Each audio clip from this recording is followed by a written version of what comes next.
Hello friends, बरायबाय Bodo Info official YouTube channel आसा खालामो गासिबो नोंथांमोना मोजां दङ। दा गोदान स्किम ओंखारदों गभर्नमेन्टनिफ्राय आसाम स्टेटनिफ्राय जों बेखौनो बेयाव डिसकास खालामगोन। बेनो जाबाय आफुन बाहान स्किम। दा बेयाव ल'न साबसिडिखौहाय सोर सोर मोनगोन, जेन्डार, बैसो बेसेबां नांगौ, 2%, 3%। दा माबायदि बेनिफिट्स दङ बेयाव लायोब्ला बेनि सायाव आपडेट सफैदों, जाय नोंथांमोना Bodo Info YouTube चेनेलाव गोदान साबस्क्राइब खालामना लानो हागोन। दा बेयाव सोर मोनगोन गोबां कुइसन जानो हागौ, बेखायनो भिडिअखौ नोंथांमोना नायजोब अब्लानो नोंथांमोना बे स्किमनि बागै आपडेटखौ मोनबाय थानो हागोन Bodo Info YouTube चेनेलाव आरो जेब्ला एप्लाइ जायो नोंथांमोनजोंहाय शेयार खालामगोन। बिदिब्ला लोगोफोर बे स्किमा माबायदि जों बेखौ दानिया नायनोसै, भिडिअ गोबाव खालामा।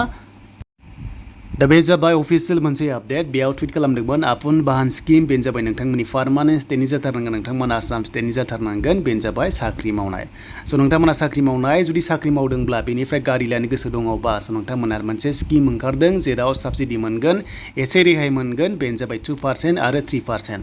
बेयाव माबायदि मोनगोन जों बेखौ नायगोन। माने नोंथांमोना इन्टारेस्टआ एसे खम जागोन आरो बेनो जाबाय कमार्शियेल बेंकनिफ्राय लानो हागोन, रिजनेल बेंकनिफ्राय लानो हागोन, बा आसाम क'अपारेटिभ बेंकनिफ्राय लानो हागोन, एपेक्स बेंकनिफ्राय आरो रेकगनाइज जानाय रिजार्भ बेंक अफ इन्डियाजों बायदिसिना बेंक्स दङ।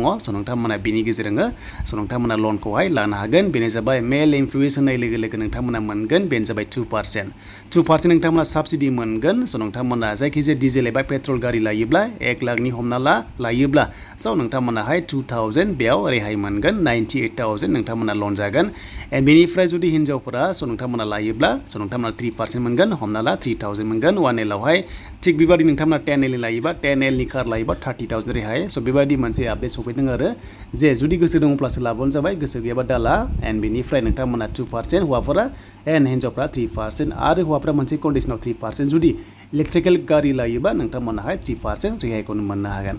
बेनो जाबाय नोंथांमोननि माखासे डिटेल्स, जुदि गोसो दङबा लाबानो जाबाय। एन्ड बेनिफ्राय बे स्किमा बेनो जे जायनाखि गभर्नमेन्ट साख्रि मावनाय, रेगुलार साख्रि मावनाय स्टेट गभर्नमेन्टआ नोंथांमोना अब्लासो बे स्किमखौहाय एबा ल'नखौहाय नोंथांमोनाहाय लानो हागोन। बेबादि पार्सेन्ट वाइसआव नोंथांमोना मोनगोन। आरो बेनिफ्राय बैसो बैसोआ मिनिमाम 21 इयार्स, मेक्सिमाम 53 इयार्ससिम नोंथांमोना बेवहाय नुनो मोनदों। बेजों गोरोबथारनांगोन। आरो डिउरेसना 7 इयार्ससिम नोंथांमोनाहाय ल'नखौहाय लानो हागोन। बे गारि लायोबा नोंथांमोना ल'न खालामनांगौ नालाय, बेखौ नोंथांमोना फाइनान्सखौ 7 इयार्ससिम खालामना लानो हागोन। आरो नोंथांमोना हमना ला नोंथांमोननि बैसोआ 18 इयार्सआव साख्रि मोनदोंबा नोंथांमोना मोननाय नङा।